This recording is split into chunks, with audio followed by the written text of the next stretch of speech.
Secret Service agent. The president said something to the effect of, "I'm the effing president. Take me up to the Capitol now." And reportedly didn't care that armed people were heading toward the Capitol. Something to the effect of, "Take the effing mags away. They're not here to hurt me.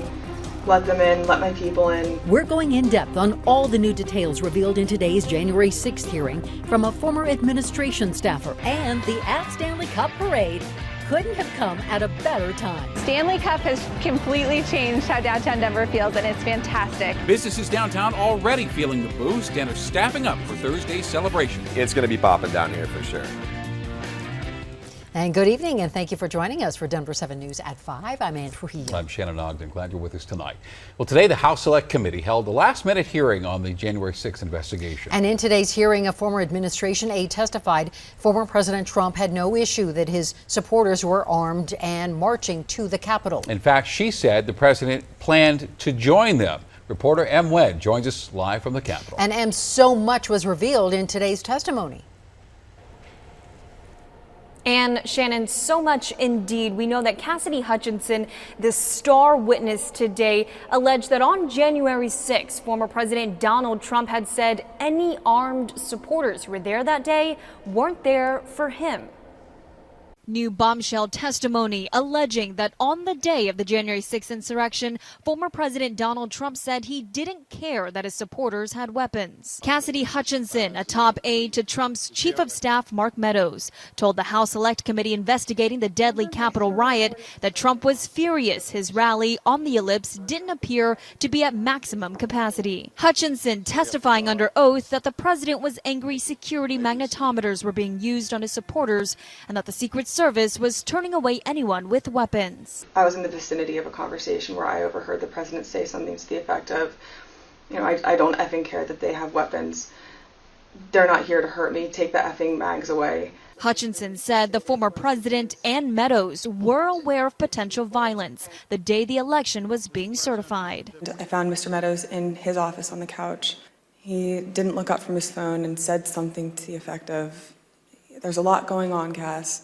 But I don't know, things might get real bad on January 6th. Hutchinson also recalling a physical altercation with a Secret Service agent on January 6 after Trump insisted on driving to the Capitol. The president said something to the effect of, "I'm the effing president. Take me up to the Capitol now." The president reached up towards the front of the vehicle to grab at the steering wheel. Mr. Engel grabbed his arm, said, "Sir, you need to take your hand off the steering wheel. We're going back to the West Wing. We're not going to the Capitol." Hutchinson also testified that both Meadows and Trump's former personal lawyer, Rudy Giuliani, also sought presidential pardons following the January 6th Capitol riot. Shannon. And Em, President Trump already has responded to all this on his social media platform. Yeah, certainly. We've seen former President Donald Trump responding very quickly, actually in real time. So it proves that he was watching this testimony just alongside many of you. Now, he went on to his social media platform called Truth. He posted well over 10 times or so. He said, quote, "I hardly know who this person is," and he called her bad news. He also called that story that you heard at the end of the piece about how he allegedly lunged at a Secret Service agent to head towards the Capitol on January 6th. Well, he called that fake story. Now, notably, former President Donald Trump did post many more times on this platform than any other January 6th hearing that we've heard throughout the last few weeks. And when in Washington, what a day of testimony. Thanks so much for reporting tonight. And during today's hearing, other former White House staffers were tweeting their thoughts. Former White House Deputy Press Secretary Sarah Matthews said anyone downplaying Cassidy Hutchinson's role or her access in the West Wing doesn't understand how the Trump White House worked. And she added that anyone attempting to discredit Hutchinson is, quote, scared of how damning this testimony is. Also, there's this text exchange that was tweeted out by former Chief of Staff to First Lady Melania Trump, and in the alleged text, Stephanie Grisham asks the First Lady if she wanted to tweet out that she was against any lawlessness and violence from the rioters, and the former First Lady simply responded no. Today is primary election day in Colorado. As of noon, about 900,000 ballots have been returned. And we'll learn, of course, today will take on Governor Polis in his re-election bid this November. We spoke with Republican gubernatorial candidates Heidi Ganahl and Greg Lopez earlier this month to get their thoughts on what their priorities would be if they were elected governor. What I hear around the state is folks are really upset and frustrated about government overreach, whether it's taxes, fees, regulations, moving industries out of Colorado, like the energy industry. We need to make sure that we trust the people of Colorado to make good decisions for themselves and their businesses, their families, their kids, first and foremost. And that's what I call the Colorado way of life. I think that's my first priority. Crime is really a big issue here in the state of Colorado because it impacts families. It impacts our quality of life.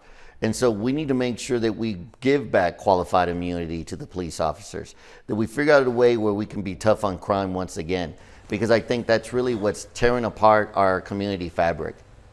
Other major primaries that are getting national attention include the race for Secretary of State here in Colorado. Pam Anderson, Mike O'Donnell, and Mesa County Clerk Tina Peters. They are seeking the Republican bid to take on Democratic incumbent Jena Griswold. Peters, as you are well aware, is accused of tampering with election equipment and is banned from overseeing elections in her county. Also, Representative Ron Hanks and Joe Day, they are seeking the Republican nomination to take on Democratic incumbent Senator Michael Bennet for a U.S. Senate seat.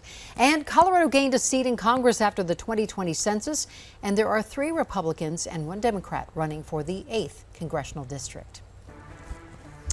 All right, Avs fans, we are now just 2 days away from one of the biggest parties downtown Denver has likely ever seen. So the Avs are ready to parade the Stanley Cup through downtown this Thursday. Denver 7's Colette Bordelon is live outside the Denver Milk Market. And Colette, this parade could not have come at a better time for businesses in the area. And especially if you ask the Colorado Restaurant Association, they're going to tell you that's true because of the rising costs of food and alcohol. It's only made it more difficult to overcome those debts that could have been accrued during the pandemic.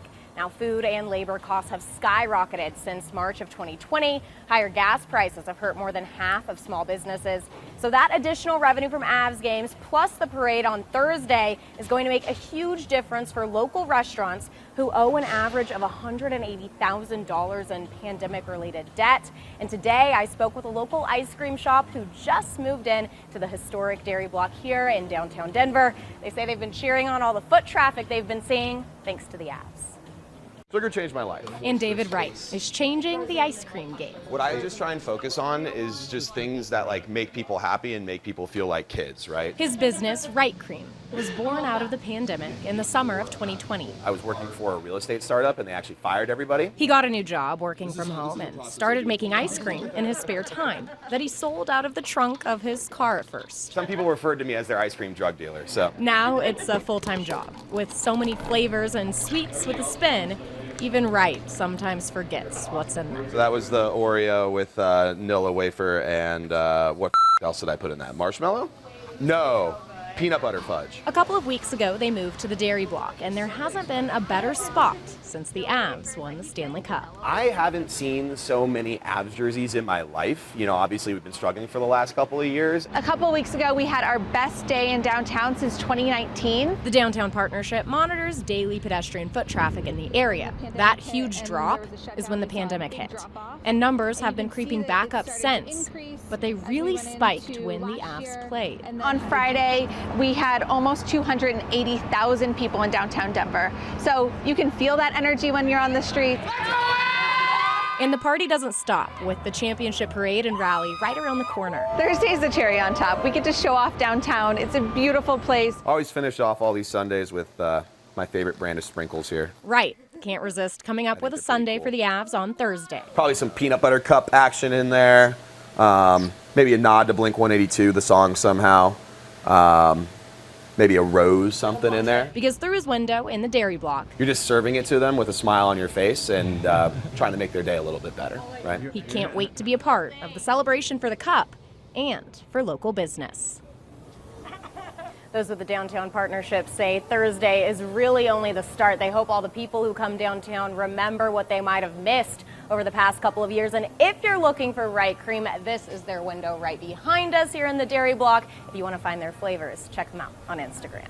Live in Denver, Colette Bordelon, Denver 7. All right, sounds good. Thank you, Colette. And Denver 7 will be your home for the Stanley Cup Parade. We are partnering with Altitude Sports, and we'll have a full team covering all the fun. You can find out more information about the parade and the route, and you'll find it all on thedenverchannel.com.